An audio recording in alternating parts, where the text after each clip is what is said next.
Abran sus Biblias en Hechos 5:42.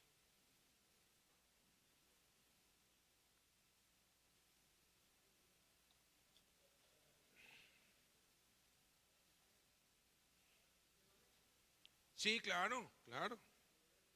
Allí está la Biblia. Y si no tienes tu celular en tu Biblia, entonces tu celular no sirve. Porque el motivo de tener un celular debería ser poder leer la Biblia ahí. Fuera de eso, todo lo que sigue es inútil. Pero si podemos usar la tecnología para leer la Biblia, para enriquecer nuestra vida espiritual, por eso es que les envié muchos, cuando vieron dijeron, oye, esto es lo que nos mandaste. Sí, les envié el devocional de domingo a lunes, tanto para que lo imprimieran como para que lo vean en su celular con la letra grande, pues, o sea, la cosa es que hagamos lo que tenemos que hacer y usemos la tecnología disponible. Hechos 5:42 dice: y todos los días en el templo y por las casas no cesaban de enseñar y predicar a Jesucristo. Padre, en esta hora te damos gracias por tanta enseñanza que nos has dado, Señor. No quiero agregar nada a lo que se ha dicho, porque se ha dicho y se ha enseñado con tanta excelencia y con tanta claridad. Solamente quiero reafirmar lo que nos han hablado y lo que hemos aprendido, Señor. Que sea tu Espíritu Santo reafirmando, estableciendo en el corazón de cada uno, Señor, las verdades que nos han sido comunicadas y todavía las que aún faltan en las próximas 2 sesiones, en el nombre de Jesús. Amén. Enseñar significa mostrar con palabras y hechos. A ver, enséñale al que está al lado de ti tu Biblia, enséñasela.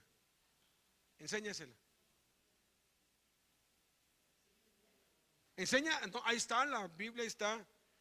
Les enseño la mía. Ahí está, mira, aquí dice Santa Biblia Reina Valera, acá está.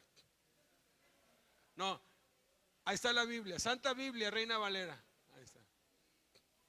Bueno. ¿Se dieron cuenta que nadie le explicó nada a nadie? Simplemente mostró y vio. Porque la palabra enseñar en el griego significa 2 cosas. Significa ver y oír. Enseñar significa mostrar con una explicación, pero también mostrar visualmente. Eso lo vemos en Hechos 8:6. Los voy a hacer recurrir a muchas partes de la Biblia. Hechos 8, versículo 6. Dice: y la gente unánime escuchaba atentamente las cosas que decía Felipe, oyendo y viendo las señales que hacía. Hay un proverbio chino que dice: lo que haces habla tan fuerte que no me deja escuchar lo que dices. ¿Por qué es tan importante lo que decimos como lo que hacemos? Jesús reprendió a los fariseos porque les dijo: ustedes dicen y no hacen. O sea, sus palabras no concuerdan con sus hechos. Entonces, cuando nuestras palabras no concuerdan con nuestros hechos, somos hipócritas. Pero cuando nuestras palabras concuerdan con nuestros hechos, tienen peso y tienen valor. Enseñar significa entonces mostrar con la palabra y los hechos algo. Ahora, leímos acá en Hechos 5:42. Vamos otra vez ahí. Todos los días, dice. No dice los días de reunión, todos los días. tenemos que llegar a un punto en nuestra vida que todos los días lo hagamos, sea por el WhatsApp, que tengamos un discípulo, sea que vayas a una cárcel un día, a un orfanatorio otro día, pero tenemos que llegar a un punto en que todos los días enseñemos a Jesús. Dice, en el templo y por las casas, porque puede ser en un lugar organizado como este, ¿sí? Puede ser en una parroquia, en un auditorio, en un templo, pero también se puede hacer en las casas, en las calles, en el parque, en el Vips. Yo me llevo al Burger King, al McDonald's, a alguna parte, y allí tenemos la reunión de iglesia, yo y uno de mis hijos, somos dos, pero hay una iglesia allí y hay ministerio allí, no importa el lugar. Entonces, en el Nuevo Testamento vemos 6 generaciones de discípulos. Nosotros tenemos que ver hacia la siguiente generación. Mientras estamos aquí, pues las cosas se están haciendo, pero y dentro de 50 años yo no voy a estar vivo. Algunos de nosotros no vamos a estar vivos. ¿Quiénes van a seguir con la obra? Tenemos que hacer discípulos y asegurarnos que la siguiente generación o las siguientes generaciones continúen exactamente en lo mismo. Y hay que discipular a los niños, los padres. Es muy triste que se le ha delegado la enseñanza bíblica de los niños a algunas hermanas en la escuela dominical en las iglesias, y eso no es bíblico. Lo bíblico es que los papás varones enseñan a sus hijos, como era con el pueblo judío. Son los padres que tienen que enseñar la palabra de Dios a sus hijos, no endosárselos a otro. Es nuestra responsabilidad, no es responsabilidad ni del pastor ni de la iglesia, es responsabilidad del papá enseñarle a Jesucristo a sus hijos. Entonces tenemos que ver, ¿por qué? Porque Jesús puede llegar hoy, pero se puede tardar 1000 años si Él quiere. ¿Y qué va a haber dentro de 1000 años? Ojalá y dejemos la semilla lo suficientemente firme y sólida para que dentro de 1000 años la obra continúe. Tal fue el trabajo de los discípulos que hace 2000 años hicieron exactamente esto, y vean dónde estamos hoy, 2017 años después. La primera generación son los 12 apóstoles. Aquí está en Hechos 5:42. ¿Qué predicaron? ¿Qué enseñaron los primeros discípulos, los apóstoles? Dice aquí que enseñaron y predicaron a Cristo. No dice de Jesucristo. Hay una diferencia muy grande entre predicar a Cristo y predicar de Cristo. Es como si yo les predico de Pedro Infante y les puedo decir su historia y las leyendas, porque un preso hace como unos años me dijo: Pedro Infante está vivo. Yo lo conozco, yo lo conocí. Le digo, pues ya estar bien viejito, porque ya debe tener 90 y tantos años ahorita, tarde o temprano se tiene que ir. Y les cuento todos los detalles sobre la vida y puede ser que me los conozca de maravilla. Les estoy predicando de Pedro Infante. Pero si no canto igualito que él, entonces nada más les puedo predicar de Pedro Infante. Pero si después de que les cuento su vida canto idéntico que él, entonces les estoy predicando a Pedro Infante. Porque predicar a significa hablar de y ser exactamente como. Yo les puedo hablar sobre química o sobre medicina sin ser doctor. Entonces no me califica.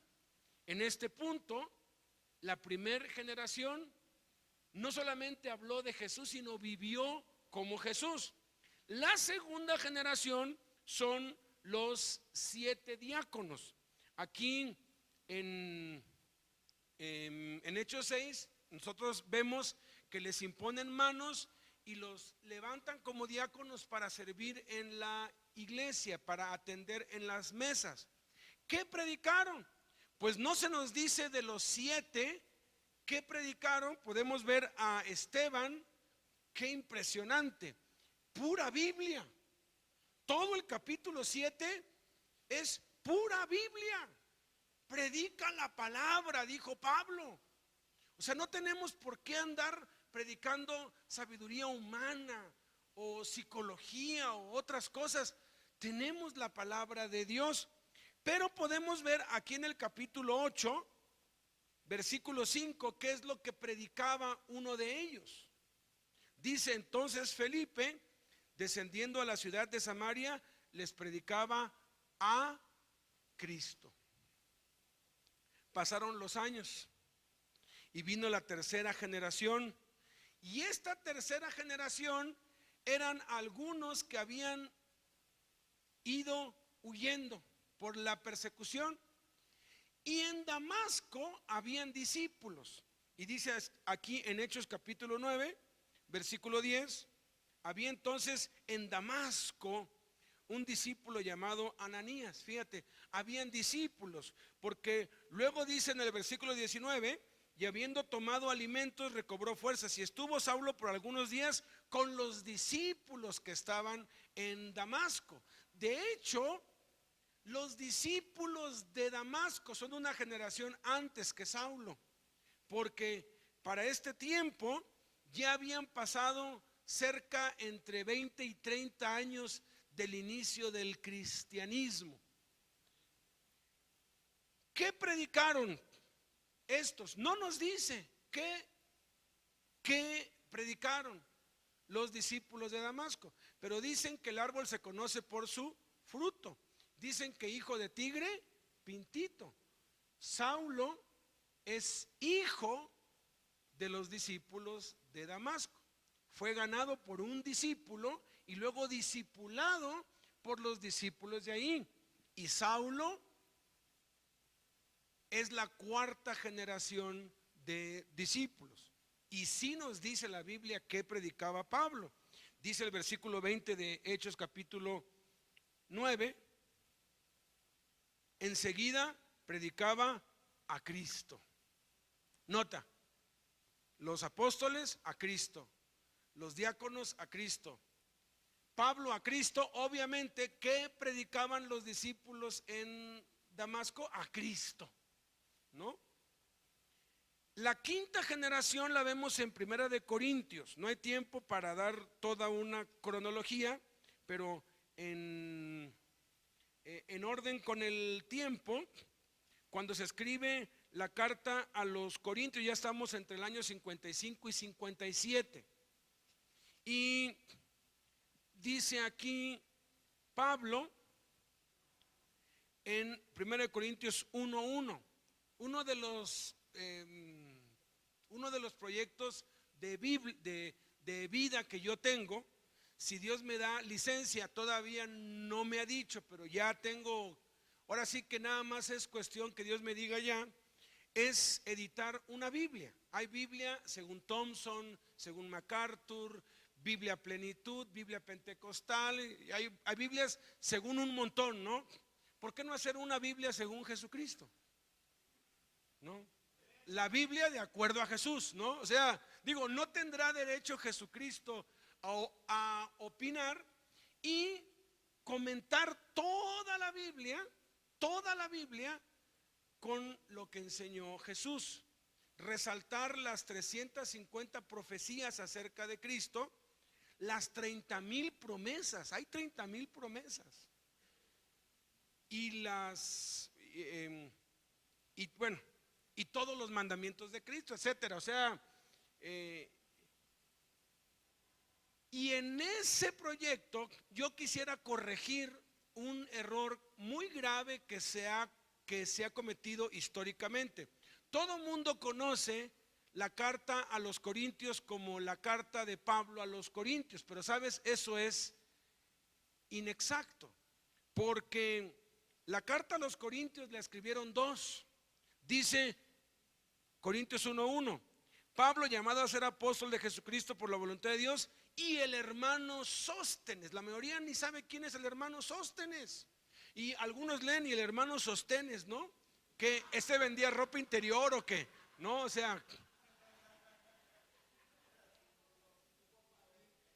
Ahora, esta carta no es una carta a los corintios, porque es muy diferente. Carta a la penitenciaría de Santa Marta a carta a los cristianos de la iglesia de la penitenciaría. Es muy diferente una carta a los mexicanos a una carta a la iglesia que está en México. Es muy diferente.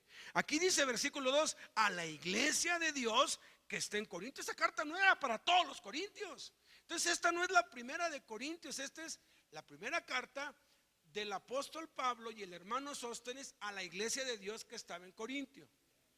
Entonces ese va a ser el título, aunque es muy largo, pero tiene que hacerse así. Y hay que darle honor a quien honor merece. Si alguien aquí es fan de los Beatles y yo le digo, todas las canciones de los Beatles son de Paul McCartney porque me cae mal John Lennon, me dice, hey, alto, no. Son de Lennon y McCartney. Y en todas las letras así dice, letra y música, Lennon McCartney. ¿Por qué? Porque John Lennon hacía parte de la letra y parte de la música y Paul McCartney hacía parte de la música. O sea, eran los dos. No puedes decir que la música de Beatles es nada más de uno, porque le estarías quitando crédito al otro. Entonces esta carta no es nada más de Pablo, es también de Sóstenes. ¿Y quién era Sóstenes? El discípulo ignorado, el discípulo que nadie conoce, el discípulo silencioso de la quinta generación. Y ojalá pasemos a la historia así, que nadie nos tome en cuenta, pero que sí estemos en el libro de Dios. ¿Qué predicaba la quinta generación? Primera de Corintios 1:23 dice, pero nosotros, y noten, está escribiendo Pablo y Sóstenes, los dos están escribiendo. Lo más seguro es que Pablo dictaba, Sóstenes escribía, pero Sóstenes le ponía de su cosecha, porque la carta a los romanos no la escribió Pablo. Sí es él quien mandó la carta, nada más él, pero hubo un escritor, Tercio, escribió la carta, pero Tercio no era coautor con él. Él no pone allí Pablo y Tercio, no. Hasta el final se entera uno que es Tercio quien escribió, como que puso ahí de su pluma, ¿no? Yo, Tercio, que escribí, les mando saludos, como diciendo, yo lo escribí, o sea, pero no tiene tanto crédito el que simplemente le dictan que aquel que es coautor. Entonces, aquí como coautor Sóstenes dice, pero nosotros predicamos a Cristo. La sexta generación la encontramos en Timoteo, porque Timoteo es en el segundo viaje misionero, se lo lleva Pablo, y para la segunda carta a los Corintios ya no escribe Pablo con Sóstenes. Sóstenes se ignora mucho de él, posiblemente lo envió como misionero para otro lado. Y dice segunda de Corintios 1:1, Pablo, apóstol de Jesucristo por la voluntad de Dios, y el hermano Timoteo. Fíjate, todo el mundo sabe que a Timoteo se le escribieron cartas, pero nadie sabe que Timoteo es coautor de varias cartas. Y tanto crédito tiene el coautor como el autor. O sea, ¿por qué? Porque están escribiendo juntos. Y otra vez, no es a los corintios, es a la iglesia de Dios que está en Corinto. Les decía que uno de los proyectos que yo tengo es este, que yo siento que Dios quiere que yo haga, pero no es el tiempo. Hubo un tiempo que me pidió Dios hacer un plan de lectura para mis hijos y hice la videobiblia, y ahí está, puedes tú entrar y ver 10 minutos diarios, la lees, la oyes. Yo lo hice para mis hijos y está allí, y en el tiempo lo hice. Todavía no es este el tiempo. De lo que le pedí orar al hermano que fue a Colombia, ya me contestó Dios. La tecnología ha avanzado muchísimo, muchísimo. Y una de las cosas que ya tengo bien claras es que tengo que reeditar todos los videos de todos los módulos, o sea, volverlos a hacer, pero ya con la tecnología nueva que hay. Hacerlos mejor, pues, ¿no?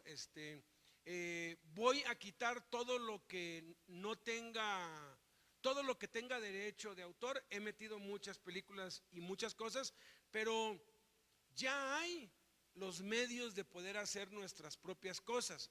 Bernabé, el hijo de Jaime, su sobrino Josué, ellos hacen las animaciones para la Fundación Carlos Slim. Ellos han hecho muchas animaciones, ellos pueden hacer. Él me dijo, tú dime qué quieres y yo te lo hago.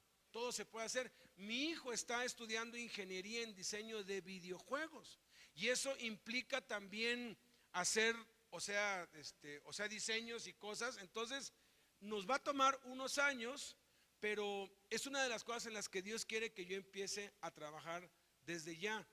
Lo mismo, pero mejorado, ¿sí? Sin cambiar la esencia. Seguir predicando a Cristo, pero de una forma mejor. Entonces, ¿qué predicaban ellos? Capítulo 4, versículo 5. Dice Pablo y Timoteo, porque no nos predicamos a nosotros mismos, sino a Jesucristo. Entonces, ¿dónde está la séptima generación? Se queda hasta ahí. El libro de los Hechos termina con Pablo en la cárcel y con Timoteo preso también. Hebreos dice, Timoteo ya está a punto de salir. O sea, se acaba con Timoteo, se acaba la historia del Nuevo Testamento, pero vemos muy claro que queda inconclusa porque la séptima generación somos nosotros. Entonces, ¿qué tenemos que enseñar nosotros, la séptima generación que tenemos ya más de 1800 años? A Cristo. Ahora, ¿qué tenemos que enseñar de Él? Tenemos que enseñar su vida. No solamente dar lecciones o enseñanzas o clases acerca de estas 5 cosas, porque son 5 cosas que resaltan en la vida de Cristo. La primera cosa que resalta es su vida de oración. Marcos 1:35 dice, levantándose muy de mañana, siendo aún muy oscuro, se fue a un lugar desierto y allí oraba. Los antropólogos y los eruditos aseguran que Jesús se levantaba todos los días, ininterrumpidamente, entre 3 y 4 de la mañana, y pasaba entre 3 y 4 horas a solas con Dios. Ahora, si Él es Dios, ¿por qué oraba? Es el principal argumento de los que niegan la divinidad de Cristo. Bueno, porque estaba en los días de su carne, porque se hizo hombre, se despojó a sí mismo, no tomó ninguna ventaja sobre nosotros y nos quería dar ejemplo y nos mostró que si tú no fundamentas tu vida en la oración, vas a fracasar. Todo lo que sigue viene como resultado de esa vida. Su vida con la palabra de Dios, su conocimiento de la palabra de Dios. En Lucas 4:16 dice que Jesús se levantó como era su costumbre. Fíjate, Jesús tenía una costumbre y era una costumbre de leer las escrituras. Él era un rabino. Tú no podías ser un rabino si no te sabías de memoria de Génesis a Malaquías. No calificabas para ser un rabino. Jesús se sabía de memoria todo el Antiguo Testamento y lo pusieron a prueba porque había un código entre los rabinos. Había muchos falsos rabinos y los desenmascaraban rápido. Parte de la enseñanza era que ya cerca de la graduación, de cuando ya los iban a ungir como rabinos, porque casi toda la instrucción es pasada oralmente, tienen que memorizársela. Hay 613 mandamientos en el Antiguo Testamento, 613. Los rabinos los tenían catalogados, clasificados. Si alguien decía ser rabino y no sabía cuántos mandamientos había en la ley, pues no era un rabino, porque ese era un secreto. Decían, son estos y no se los comunicas. Este es nuestro secreto para protegernos de los falsos. Y aquí está el primer mandamiento, el más grande de todos, Deuteronomio 6:5. Amarás a Jehová tu Dios con todo tu corazón. Y el segundo, Levítico 19:16. Amarás a tu prójimo como a ti mismo. Estos son los dos más grandes mandamientos de la ley. Y nada más nosotros lo sabemos para evitar fraudes. A Jesús lo pusieron a prueba. Las 3 veces que le preguntaron ¿cuál es el gran mandamiento de la ley? Fue para tentarlo, para ver si era cierto, porque reconocían que era un rabino. ¿Se acuerdan que Nicodemo fue con él y le dijo, sabemos que has venido de Dios como maestro? Y Nicodemo le dijo, rabí, o sea, tú eres un rabí. Jesús dijo, ustedes me llaman maestro y señor y dicen bien porque lo soy. Él era un rabino. Y cuando le dijeron, a ver, ¿cuál es el principal mandamiento de la ley? Jesús dijo, es este, Deuteronomio 6:5, Levítico 19:16. Dijo, sí, es un rabino. Lo que no sabían es con quién había estudiado, a los pies de quién había estudiado. Yo soy ingeniero en sistemas. Y luego en la cárcel me encuentro 2, 3, no, yo también soy ingeniero en sistemas. 2 o 3 preguntitas que les haga y sé que es un balín, que no es cierto, que es pura mentira, o sea, no hay forma de cómo me pueda pues probar allá adentro que es ingeniero en sistemas. Los ingenieros en sistemas sabemos detectar a los falsos. Los médicos, los dentistas saben detectar a los que no son y dicen ser, ¿no? ¿Por qué? Porque hay ciertas cosas elementales. Entonces, Jesús era un rabino. Jesús se sabía de memoria toda la escritura. Tercero, su vida de familia. Juan capítulo 1, versículos 38 al 39. Es increíble cómo desde el principio dice, volviéndose Jesús, cuando le seguían, viendo que lo seguían, les dijo, ¿qué buscan? Ellos le dijeron, rabí, que traducido es maestro, ¿dónde moras? Y les dijo, vengan y vean. Fueron y vieron dónde moraba y se quedaron con él aquel día porque era como la hora 10. Los llevó a su casa. Ahora, ¿dónde vivía Jesús?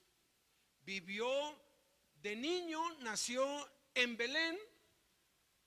Después tuvieron que huir a Egipto. Estuvo hasta los 7 años. Algunos dicen que 6, algunos que a los 9. Como sea, estuvo algunos años en Egipto. Y luego volvieron y se establecieron en Nazaret. Y allí vivió en Nazaret hasta los 30 años. Pero a los 30 años, cuando ya apareció en público y fue bautizado en público y fue 40 días al monte a orar y ayunar, dice que cuando descendió se mudó de Nazaret a Capernaum, una ciudad marítima. Nada tonto el Señor Jesús, ¿verdad? Se fue a donde había playa, ¿no? Es el equivalente de pues Cancún o un lugar de playa. Y movió su residencia ahí. No estaba lejos de Jerusalén. Entonces, cuando está en Betábara bautizando a Juan y que se encuentra con 2 y les dice, vengan y vean, y que se quedaron con él por la hora, es porque ya no les daba tiempo de regresar por la distancia. O sea, dice, era como la hora ¿qué? 10, o sea, eran las 4 de la tarde. Oye, ¿no te da tiempo? Pues es que hay que caminarle unas 4 horas, ¿no? Jesús los recibió en su casa. Fíjense, Jesús los hospedó, les tuvo que haber dado de comer. Una de las atenciones que tenían en las casas eran lavarles los pies, y casi los ricos tenían un esclavo. Jesús no iba a permitir eso. Jesús les tuvo que haber lavado los pies. Los hospedó y les habló la palabra. ¿Qué trajo como resultado eso? Los dos dijeron, encontramos al Mesías. Pero fue en su casa, en un ambiente de hogar. Luego en el capítulo 2, al tercer día se hicieron unas bodas en Caná de Galilea y estaba allí la madre de Jesús. Y fueron también invitados a las bodas Jesús y sus discípulos. Igual ellos creían que los iba a llevar al templo, al monte, a orar, y los llevó a una fiesta. O sea, una vida normal, una vida equilibrada, una vida que se antoja vivir. Estuvieron en la fiesta, conocemos la historia. Luego dice el capítulo 12, después de esto descendieron ¿a dónde? No a Nazaret, ¿a dónde dice? A Capernaum. ¿Por qué a Capernaum? Porque allí es donde vivía Jesús, allí es donde puso su centro de operaciones.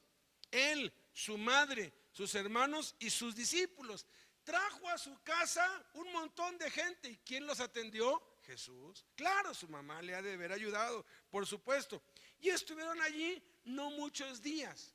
Esa expresión quiere decir que estuvieron menos de un mes. O sea, ponle unos 15 días de visitas en tu casa y tener un montón, imagínate. Entonces, podemos ver que Jesús tenía una vida de familia. Su prioridad siempre era estar bien con la familia y es lo que nos enseñó. Nuestra vida debe estar en orden en la oración, en la palabra, en la familia. Pero también tenía una vida de trabajo. Juan 5:17 dice, y Jesús le respondió, mi padre hasta ahora trabaja y yo trabajo. Él ya no trabajaba como carpintero. Marcos capítulo 6. Marcos capítulo 6, versículos del 1 al 3. Salió Jesús de allí, vino a su tierra y le seguían sus discípulos, y llegado el día de reposo comenzó a enseñar en la sinagoga, y muchos oyéndole se admiraban y decían, ¿de dónde tiene estas cosas? ¿Y qué sabiduría es esta que le es dada? Y estos milagros que por sus manos son hechas. ¿No es este el carpintero, hijo de María, hermano de Jacobo, de José, de Judas y de Simón? ¿No están también aquí con nosotros sus hermanas? Y se escandalizaban de él. Nota que lo que resaltaba en su vida era su trabajo, su madre y su familia, sus hermanos. Conocían a cada uno de sus hermanos y sus hermanas. Era el carpintero del pueblo. Lo conocían como el carpintero. En el curso del trabajo, no sé si se han dado cuenta que ya quité módulo 1, ya no hay eso. Enseña lo que Dios te guíe. Yo empecé este año en casa con los cimientos, que se conocía antes como el módulo 13. Después de allí me fui al de la mayordomía, que se conoce como el 9. Después de allí me fui y estamos ahorita con el de la, con el de la oración, con el de la Biblia. O sea, no te ates a un orden, no son secuenciales, son temas. Entonces, en el tema del trabajo se demuestra que si de verdad Dios te va a usar, primero tienes que demostrar que eres un hombre, una mujer de trabajo, que sabes trabajar en las cosas naturales, mundanas, porque ese es el preámbulo, ese es el entrenamiento para calificar para ser un siervo de Dios. Si tú no calificas para un trabajo, si tú no eres capaz de pararte todos los días a las 4 de la mañana y irte 2 horas hasta tu trabajo y trabajar 12 horas diarias por una paga miserable, no vas a servir para la obra de Dios, porque aquí es más trabajo y no hay paga, ¿no? Entonces, si no eres capaz por poquita paga hacerlo, menos lo vas a hacer cuando no hay paga. Pero cuando uno entiende eso, la paga viene de Dios. Entonces, cuando Él dice, yo trabajo, está hablando, mi trabajo ahora es la palabra de Dios. Pero eso fue resultado de mi trabajo terrenal. Yo se los digo, yo trabajo ahora en predicar, enseñar la palabra de Dios. Pero esto es resultado de que le probé a Dios que soy un hombre de trabajo. A mí nadie me puede señalar de decir, este se metió a la obra para que lo mantengan. Porque mi familia dice, eres una vergüenza, eres un limosnero, vives de las limosnas. Le digo, no, mamá, se llama diezmos. Bueno, es lo mismo, me dicen. Vives de la caridad de la gente. Le dije, pues si lo quieres ver así, así es. Ellos no entienden que los diezmos son de Dios y que es a través de lo que la gente nos da que vivimos. Yo vivo de eso. No me aprovecho de eso. Tomo lo que me toca y reparto lo otro, porque es lo que Dios manda. Pero fue el trabajo lo que me calificó para ser un siervo de Dios. Y el trabajo debe estar en orden. Y por último, quinta cosa, su ministerio. Mateo 4:23. Mateo 4:23 dice: y recorrió Jesús toda Galilea, enseñando en las sinagogas de ellos y predicando el evangelio y sanando. Nota, 3 cosas hacía: enseñaba, predicaba, sanaba, ministraba. Mateo 9:35. Recorría Jesús todas las ciudades y aldeas, y vuelve a decir lo mismo: enseñando, predicando y sanando. Ahí me dicen, oye, tú siempre andas corriendo. Le dije, lo aprendí de mi Señor. Investiga la palabra recorría. Recorría es una palabra doble. Re significa repetir, volver. Y corría, correr quiere decir correr. Digo, o sea, andar. Jesús andaba pum, pum, de aquí para allá, de aquí para allá. Híjole, la vez que quise seguirle el rastro a Jesús en Mateo, Marcos, Lucas y Juan, y dije, o sea, voy a hacer un mapa, y compré una cartulina, ¿no? Un mapa, y ahí puse el mapa de todo lo que es Tierra Santa, ¿no? Porque aquí dice, y de Capernaum fue a Jericó, y de Jericó fue a Betania, así te va diciendo. Entonces empezaba, pues ponía un punto y luego una línea, y luego a dónde sigue. Mira, quedé mareado, se me sobrecalentó el cerebro.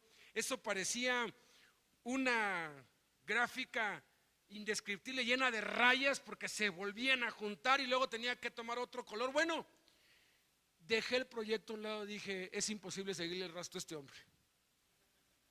O sea, de pronto, créeme, pones tantas rayas que se interlazan unas a otras y luego ya ni sabes por dónde va ni una. O sea, necesitas como 1000 colores para decir esto es de un trayecto, este es de otro, porque iba y regresaba. Dice recorría, o sea, iba y luego volvía y así estaba recorriendo.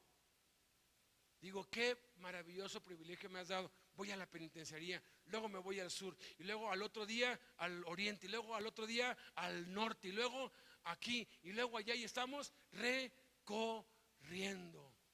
Tenemos que estar en movimiento, tenemos que estar yendo a la gente, no esperando que vengan, movidos. A Rey le decía, oye, ¿cuántos, o sea, te son útiles de eso? Dice, pues nomás tenemos 5 cárceles y las recorren cada semana todas, ¿no? ¿Sí? ¿Y cuántas iglesias? 7, las 7 iglesias del Estado de México, ¿no? Como las 7 iglesias de Asia, gloria a Dios. Y hay que estar, tenemos que estar en movimiento. La vida de Jesús es una vida de movimiento, porque cuando uno aísla una enseñanza, yo cuando me metí a escudriñar sobre la importancia de orar, porque algo que les digo cada jueves que tenemos reunión los varones, mayoría ex internos, les digo, les voy a repetir y les voy a repetir y nunca les voy a dejar de repetir lo mismo cada vez que nos reunamos. Lo más importante en la vida cristiana es la oración. ¿Por qué? El conocimiento de la Biblia, la familia, el trabajo y el ministerio, la vida de Jesús en esas 4 áreas surgía de su vida de oración. Porque lo más importante en la vida es la oración, pero recalco, la oración personal y privada, como dice Mateo capítulo 6, versículo 6. Mas tú cuando ores, entra en tu aposento y cerrada la puerta, ora a tu Padre que está en secreto. Tu oración tiene que ser tan secreta que nadie se entere. Es imposible que tu esposa no se entere, pero a veces hay que procurar que ni siquiera la esposa se entere. Hubo un tiempo que pues Blanquita me dijo: estoy preocupada porque no te he visto orar. Le dije: qué bueno. Pero estás orando, le dije: eso es algo entre Dios y yo. El fruto se va a ver. ¿Cuál es el fruto? Recompensa en público. Pero invirtámoslo.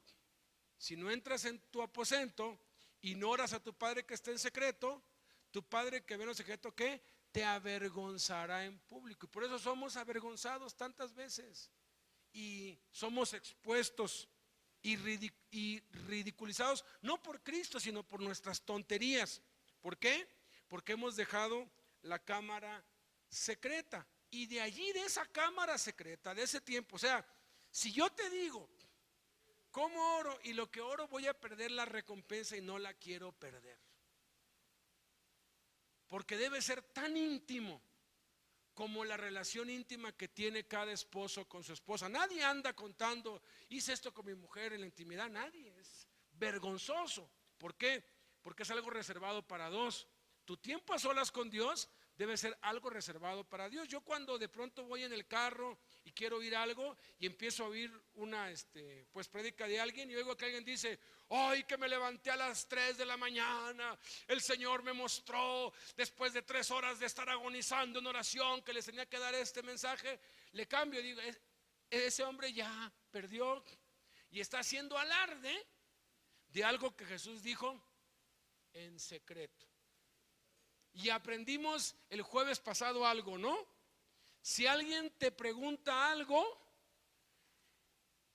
oiga, hermano, ¿está usted haciendo ayuno? ¿Por qué no come? Porque el ayuno también tiene que ser en secreto.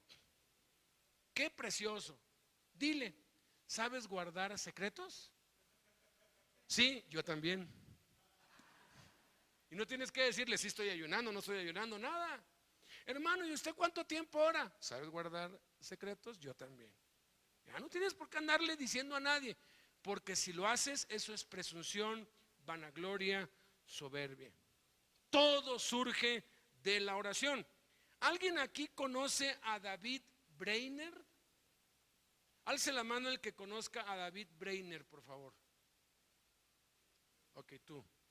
David Brainerd, allá atrás. Dos personas conocen a David Brainerd. Híjole.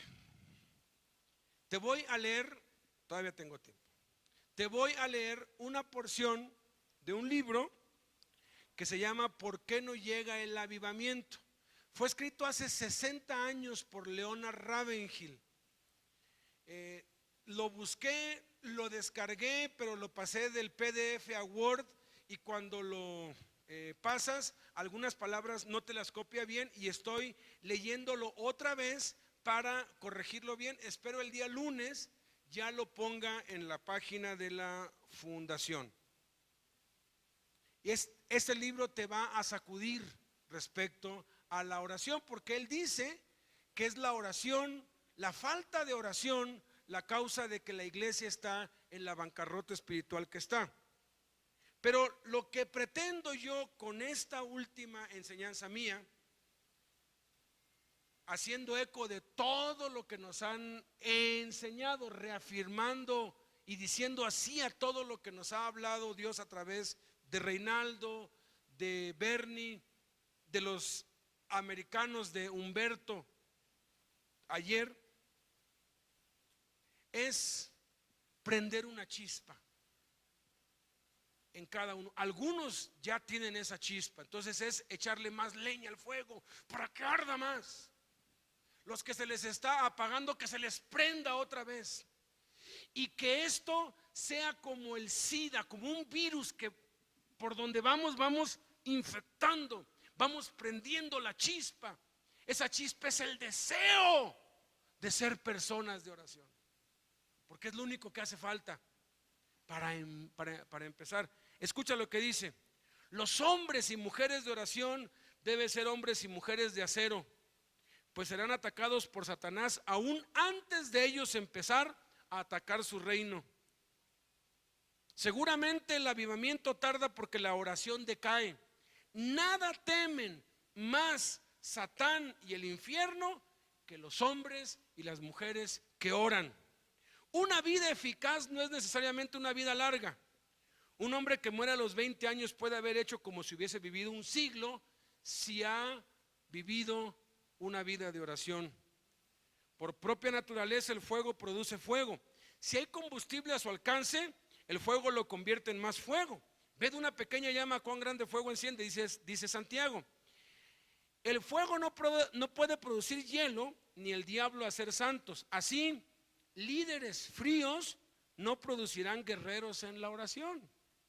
Sin embargo, una pequeña chispa puede prender fuego a una ciudad y se hace un incendio que acaba con todo. Y eso es lo que queremos, ¿no?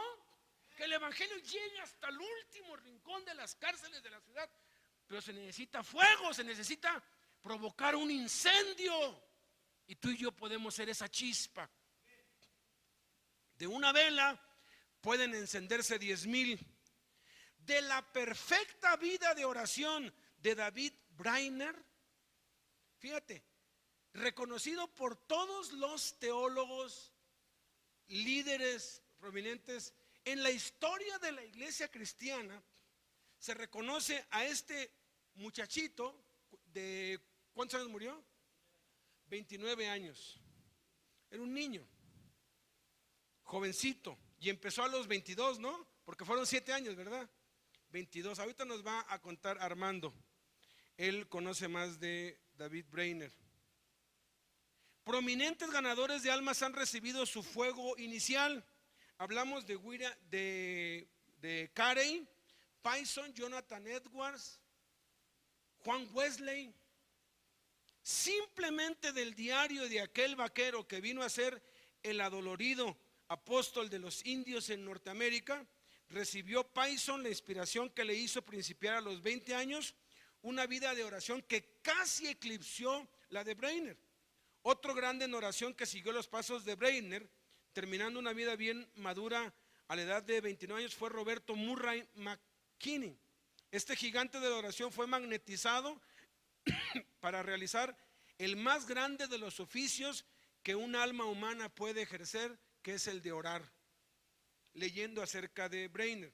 Otra alma grande, la de Jonathan Edwards, un gigante espiritual que fue testigo de las lágrimas de su hija mientras el cuerpo de Brainerd se consumía bajo la tuberculosis. Escribió: doy gracias a Dios de que permitió en su providencia que Brainerd muriera en mi casa, de modo que pudiera yo escuchar sus oraciones y ser un testigo de su consagración y sentirme inspirado por su ejemplo. Brainerd murió en la casa de Jonathan Edwards, pero el poquito tiempo que lo tuvo allí despertó en Jonathan Edwards lo que después se tradujo como el grandísimo héroe de la fe que fue Jonathan Edwards.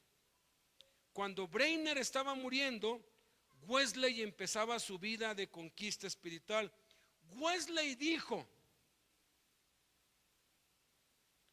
¿qué se puede hacer para revivar la decaída obra del Señor?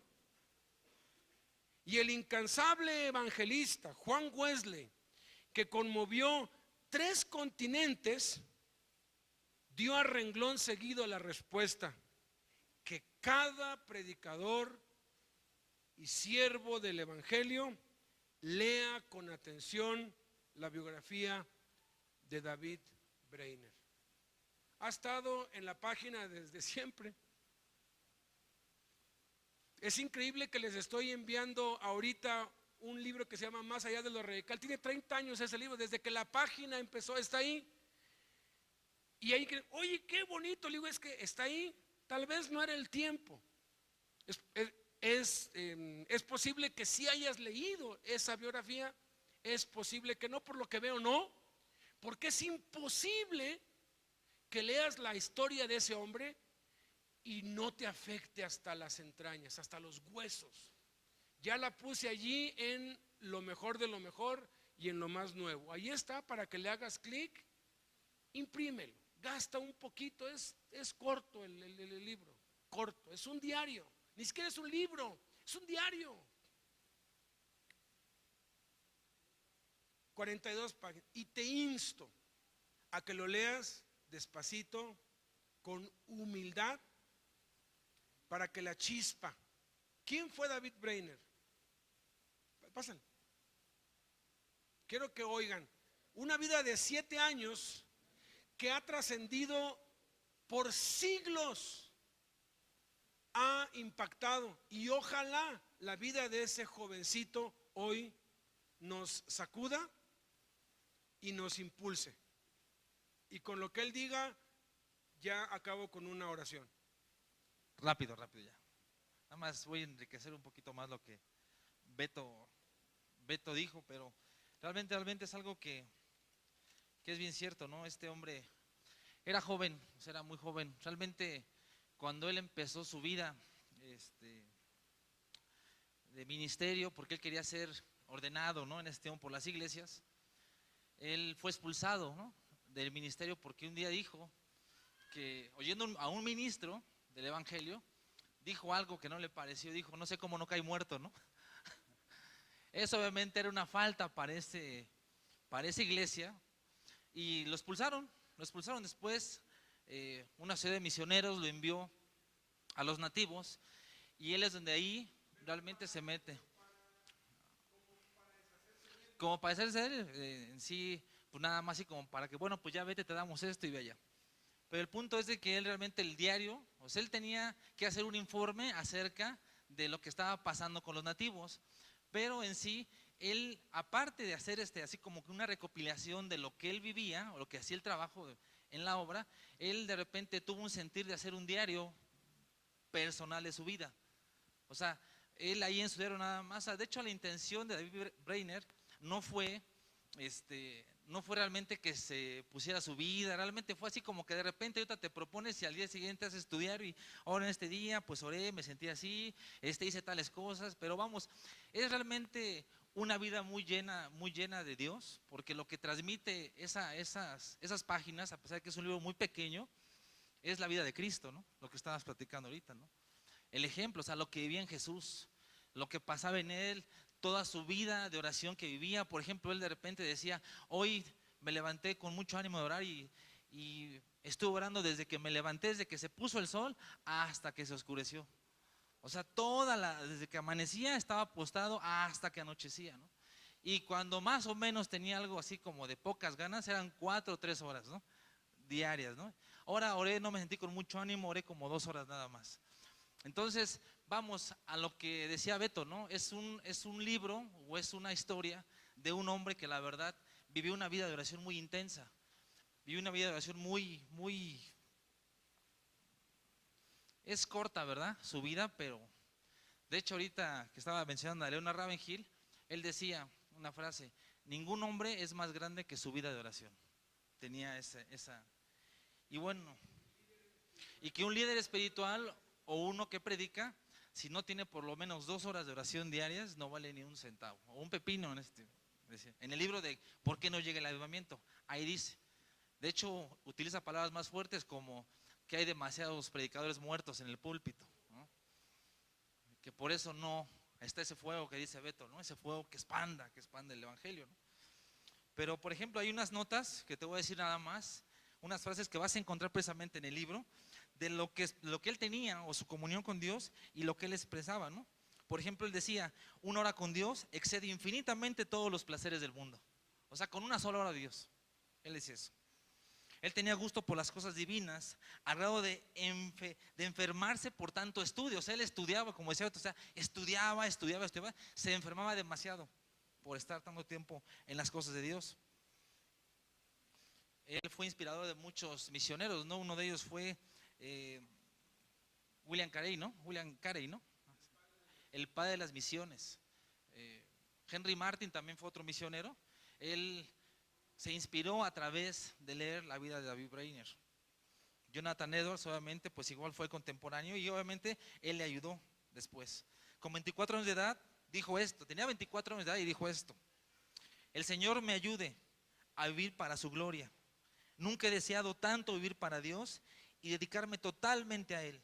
Quisiera usar mi vida en su servicio y para su gloria. Otra, ¿no?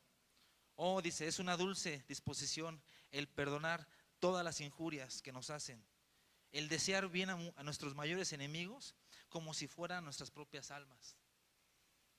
Dice, si mi alma tuviera 1000 vidas, con todo gusto las entregaría de inmediato para estar con Cristo. Dios es tan precioso para mi alma que el mundo con todos sus placeres y goces es infinitamente despreciable. Dice, mi dulce Salvador, sudo sangre por las pobres almas y anhelo sentir, sudo sangre por las almas, por las pobres almas, dice, y anhelo sentir más compasión por ellas. Otra frase que dijo,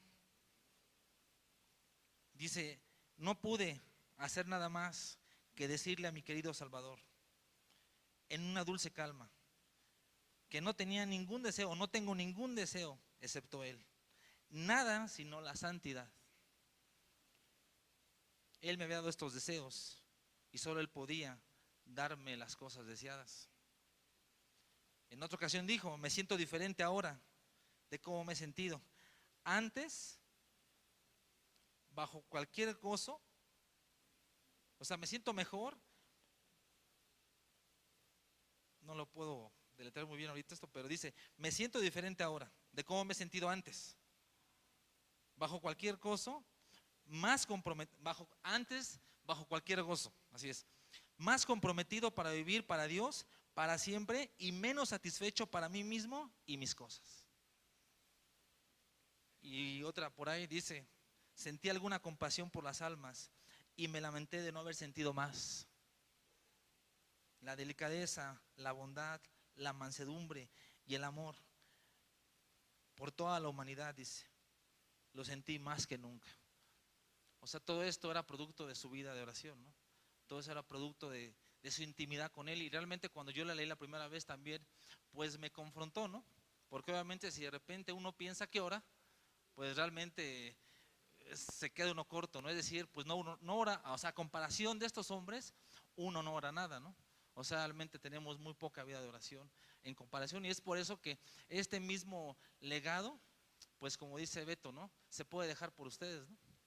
O sea, se puede dejar, ¿no? Para muchas generaciones, porque este hombre cuando se inició en esta vida, él nunca pensó llegar a tanto, ni que fuera influenciar en tantas personas, en tantos hombres que se consideran grandes en la historia de la iglesia, ¿no? Entonces obviamente esto a mí me inspiró, me ayudó, y obviamente pues no sé si pueda tener yo esta vida, ¿no? Realmente como él, pero sí es un ideal para mí, ¿no?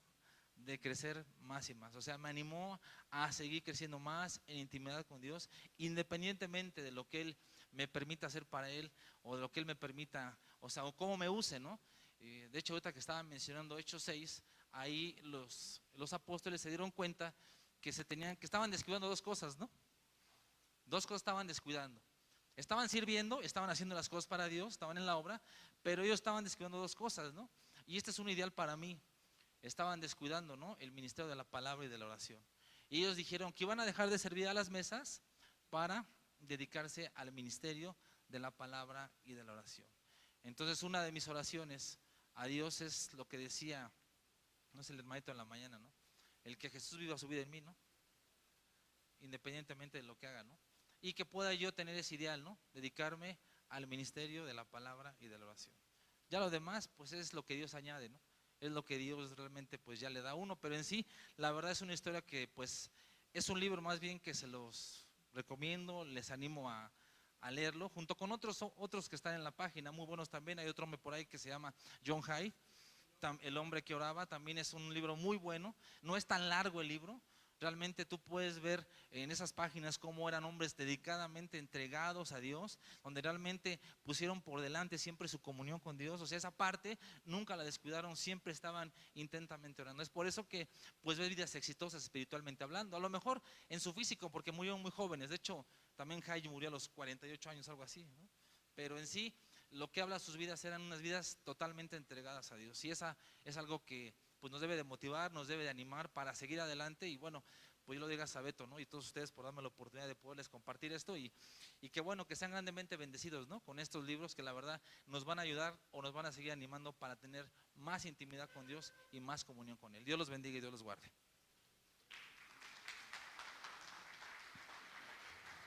Y pues bueno, pongámonos de pie para hacer una oración.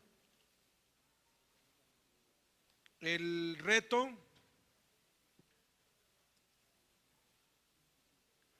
que yo me quiero hacer a mí mismo.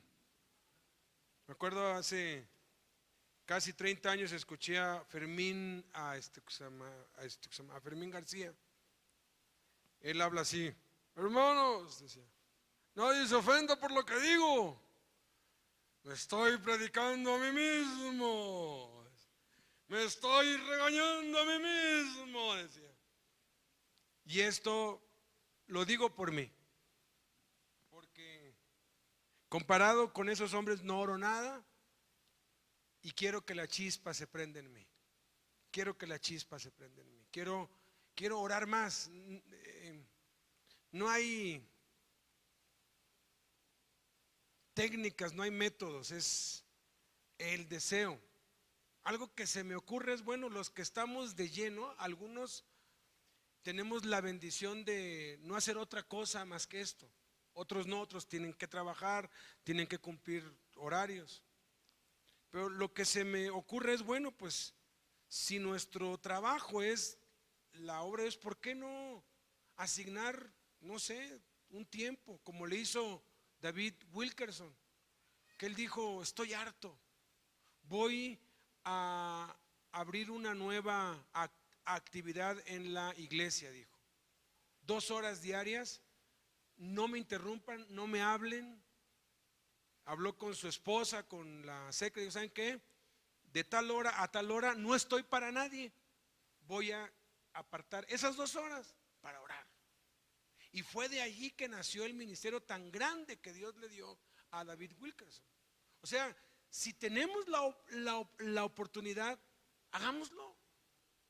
Apartimos esas 2 horas exclusivas para Dios, no para trabajar, porque luego apartamos el tiempo y estamos ahí preparando estudios. No, para orar. Los que pues tienen que trabajar, pues les cuesta un poquito más, pero el que es fiel en lo muy poco, lo será en lo más. Yo a mis hijos les digo, yo lo que más anhelo es que ustedes sirvan a Dios de lleno y no se dediquen a ninguna otra cosa más. Mi hijo Yerick hace unos años me dijo: papá, ¿para qué estudio?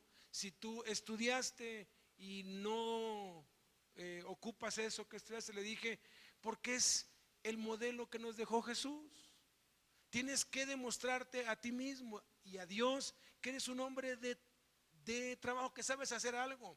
Tienes que hacer una carrera si está en tus posibilidades, ejercerla, trabajar, demostrarlo. Y entonces vas a ser tenido por digno y Dios te va a llamar. Y bendita la hora en que Dios te llame de lleno. Hay un amigo aquí que se llama Miguel. Él desde hace 15 años o más, el anhelo de su corazón es conseguir dinero para enviar misioneros a todo el mundo. Ya has hecho que como 10 intentos y por aquí y por allá, y de pronto ha estado cerca, pero hay mucho lavado de dinero, hay muchas tranzas y las cosas así no se deben hacer. Si Dios nos va a dar, nos lo va a dar de manera limpia, de manera bien. Y créanme, si yo tuviera el dinero, les digo a todos: dejen sus trabajos y dedíquense al 100%, pero yo no soy Dios. ¿Y sabes que Dios anhela eso? Pero todo eso debe surgir de las rodillas, del tiempo con Dios a solas. Y entonces Dios va a ver que somos fieles. Y entonces va a decir: hijo, ahí te va tu porción, ahí te va tu sueldo. Porque se necesita dinero para vivir. Y si Dios no nos lo da, pues tenemos que trabajar, porque aún no es el tiempo. Pero es el anhelo, que todos y cada uno se dediquen. Y mis 4 hijos, yo les digo: estudien, saquen carreras, váyanse a donde quieran, trabajen duro, pero ojalá Dios tenga misericordia y los llame al ministerio de tiempo completo. No hay nada más maravilloso que las 24 horas dedicarlas a la obra de Dios. No hay nada, nada, nada, nada. Y lo que este joven decía, un joven de 24, 25 años, o sea, 1 hora en oración es mejor que todos los placeres del mundo. ¡Qué maravilla! En la flor de su juventud. Y ese es el anhelo, ese es el desafío que yo les quiero dar, que nos vayamos con esa meta. Tengo que orar más, tengo que buscar la manera de orar más, pero orar, y de allí se va a ir acomodando todo. Padre, en esta hora, Señor, nos humillamos ante ti, Señor, y te suplicamos, como te suplicaron los discípulos hace 2000 años: enséñanos a orar, aumentanos la fe. Padre, que haya en nosotros ese deseo intenso, que busquemos a toda costa, a como dé lugar, crecer en la oración, orar más de lo que oramos ahora. Si hemos descuidado, que lo volvamos a hacer, Señor, y si lo estamos haciendo, que lo hagamos más, que no nos desanimemos. Inspíranos a través de este joven Brainer, así como fueron inspirados Wesley y Edwards y muchos otros gigantes de la fe. Que entendamos que si oramos más, trabajaremos menos, pero si oramos menos, trabajaremos más. Que seamos valientes para resistir los dardos de fuego del maligno y los ataques, porque aún antes de que uno lo empiece a hacer, él empieza a atacar, porque es lo que más teme. En el nombre de Jesús, Padre, bendito sea, Señor. Amén.